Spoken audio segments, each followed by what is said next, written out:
Sing grace, how sweet the sound that saved a wretch like me.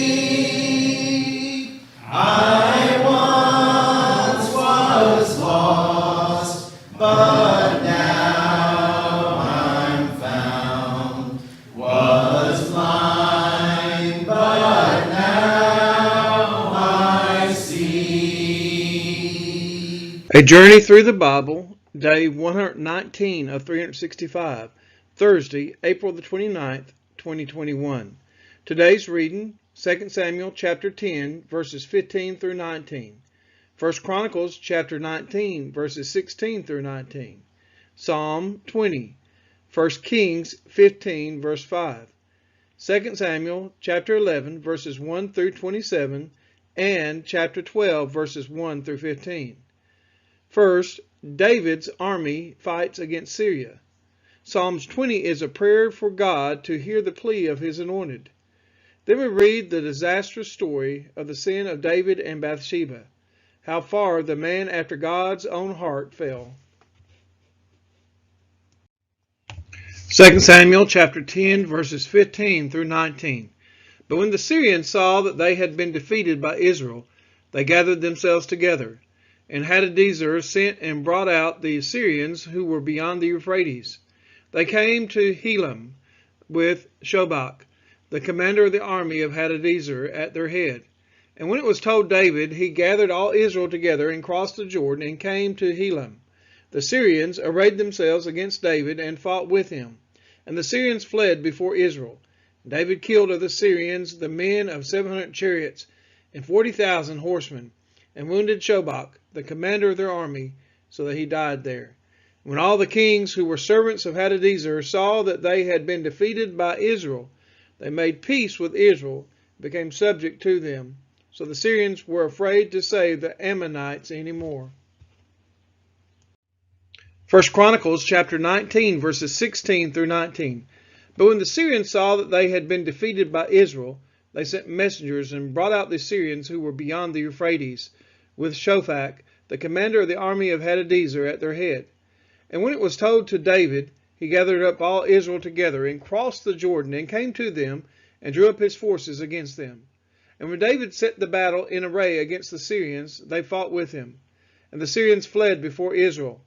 And David killed of the Syrians the men of 7,000 chariots and 40,000 foot soldiers, and put to death also Shobach, the commander of their army.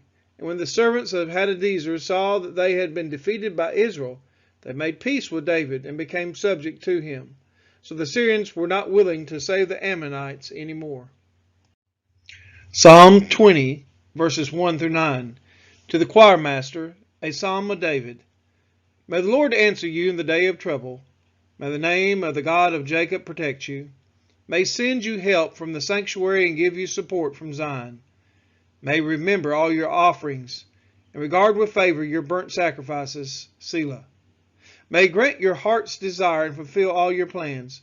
May we shout for joy over your salvation, and the name of our God set up banners. May the Lord fulfill all your petitions. Now I know that the Lord saves his anointed.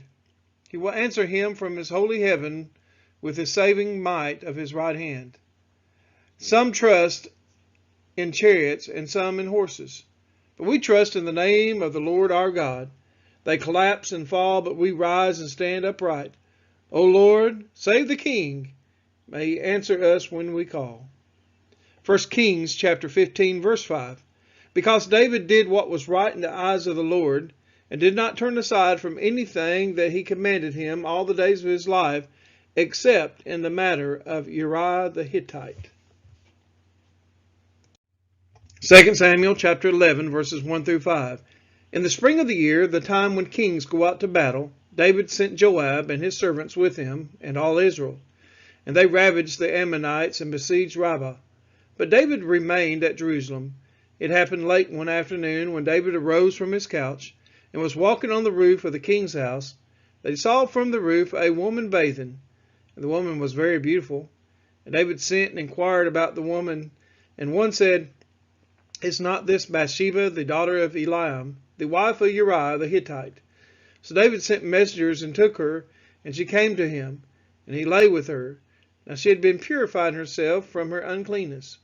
Then she returned to her house, and the woman conceived, and she sent and told David, I am pregnant.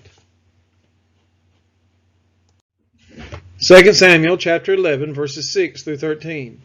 So David sent word to Joab, Send me Uriah the Hittite.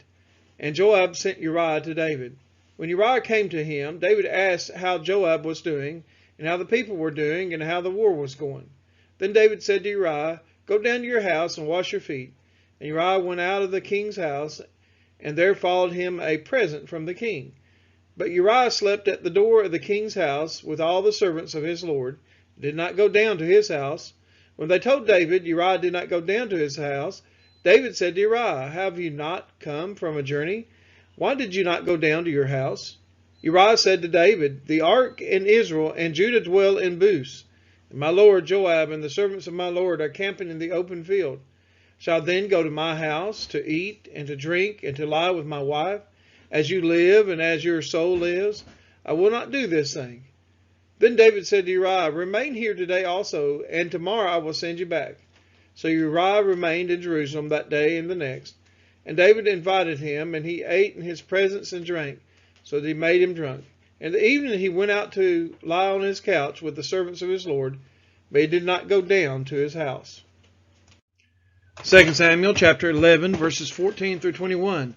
In the morning David wrote a letter to Joab and sent it by the hand of Uriah. In the letter he wrote, Set Uriah in the forefront of the hardest fighting, and then draw back from him, that he may be struck down and die.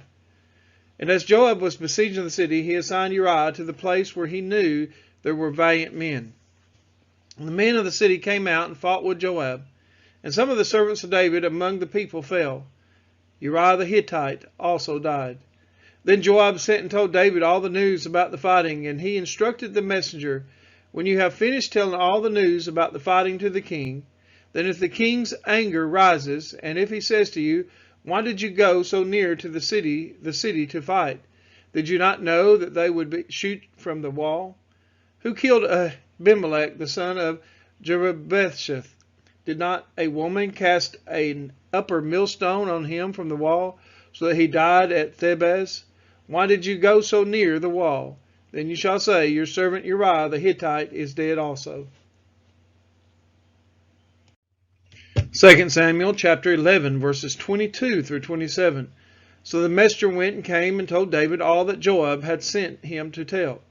The messenger said to David, The men gained an advantage over us and came out against us in the field, but we drove them back to the entrance of the gate. Then the archers shot at your servants from the wall. Some of the king's servants are dead, and your servant Uriah the Hittite is dead also. David said to the messenger, Thus shall you say to Joab, Do not let this matter trouble you, for the sword devours now one and now another. Strengthen your attack against the city and overthrow it, and encourage him. When the wife of Uriah heard that Uriah, her husband, was dead, she lamented over her husband. And when the mourning was over, David sent and brought her to his house, and she became his wife and bore him a son. But the thing that David had done displeased the Lord. 2 Samuel chapter 12, verses 1 through 6. And the Lord sent Nathan to David. He came to him and said to him, There were two men in a certain city, the one rich and the other poor. The rich man had very many flocks and herds, but the poor man had nothing but one little ewe lamb, which he had bought. And he brought it up, and it grew up with him and with his children. It used to eat of his morsel and drink from his cup and lie in his arms. And it was like a daughter to him. Now there came a traveler to the rich man, and he was unwilling to take one of his own flock or herd to prepare for the guest who had come to him. But he took the poor man's lamb and prepared it for the man who had come to him. Then David's anger was greatly kindled against the man. And he said to Nathan, As the Lord lives, the man who has done this deserves to die. And he shall restore the lamb fourfold, because he did this thing, because he had no pity. 2 Samuel chapter 12, verses 7 through 15. Nathan said to David, You are the man. Thus says the Lord, the God of Israel, I anointed you king over Israel. And I delivered you out of the hand of Saul. And I gave your master's house and your master's wives into your arms, and gave you the house of Israel and of Judah. And if this were too little, I would add to you as much more. Why have you despised the word of the Lord, to do what is evil in his sight? You have struck down Uriah the Hittite with a sword, and have taken his wife to be your wife, and have killed him with the sword of the Ammonites. Now therefore the sword shall never depart from your house, because you have despised me, and have taken the wife of Uriah the Hittite to be your wife. Thus says the Lord, Behold, I will raise up evil against you out of your own house. I will take your wives before your eyes, and give them to your neighbor. He shall lie with your wives in the sight of this sun. For you did it secretly, but I will do this thing before all Israel and before the sun. David said to Nathan, I have sinned against the Lord. And Nathan said to David, The Lord also has put away your sin. You shall not die. Nevertheless, because by this deed you have utterly scorned the Lord, the child who is born to you shall die. Then Nathan went to his house. The Lord afflicted the child that Uriah's wife bore to David, and he became sick. We are his children, and he is our Father, watching over our soul. Great is his love for his sons and his daughters, watching where